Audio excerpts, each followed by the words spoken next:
তখন ভালোবাসা টিকবে না। এই জন্য তিনি বলেছেন কুমারী মেয়েকে বিবাহ করো।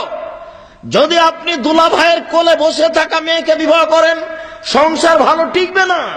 দুলা ভাই তো জেনা করার তালে শ্যালিকাকে যা কিছু চেয়েছে দিয়েছে, ও সংসার বিলিয়ে দিতে রাজি। ও তো জেনার তালে খুঁজছিল, ঘুরছিল। কাজেই শ্যালিকা বলেছে যে 10,000 টাকা লাগবে। 10,000 কেন, তুই আরো নে না।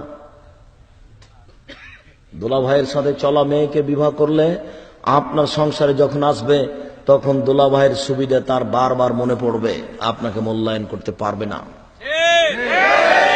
বাপের কাছে দামি জিনিস নেওয়াটা স্মরণে থাকে না। বাপ একটা জিনিস কিনে নিয়ে এসে দিয়েছে, তখন মেয়ে বলছে আব্বু আমি এটা নিব না। নেও মা নেও না, আমি এটা নিবই না, আমাকে এত দামের দিতে হবে। তখন বাপ আবার ওটা ঘুরিয়ে নিয়ে গিয়ে 5,000 টাকা দামের একটা কাপড় নিয়ে এসে দিয়েছে।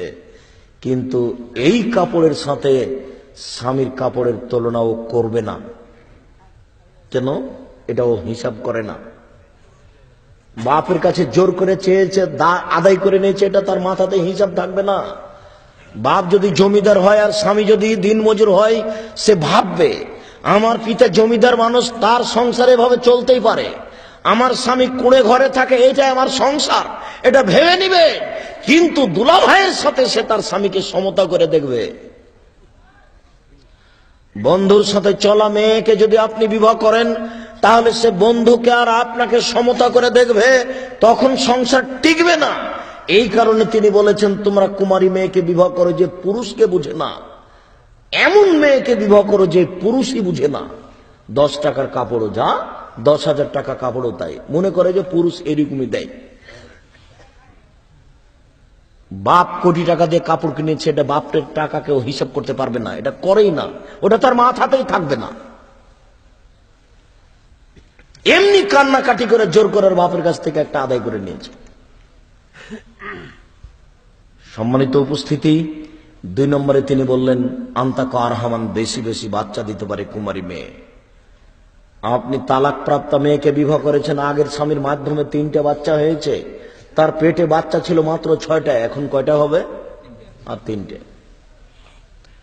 আপনি দুলা ভাইয়ের সাথে চলা, বন্ধুর সাথে চলা মেয়েকে বিবাহ করেছেন, অবৈধভাবে তার বাচ্চা আগে 2টা নষ্ট হয়েছে, তার পেটে মোট বাচ্চা ছিল 5টা, এখন কয়টা হবে? 3টে।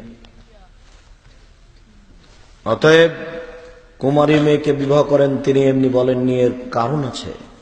তিনি বলেন ওয়ার যাবিল আসিরে, অল্পতেই খুশি। স্বামী যা দিবে তাতেই খুশি হয়ে যাবে।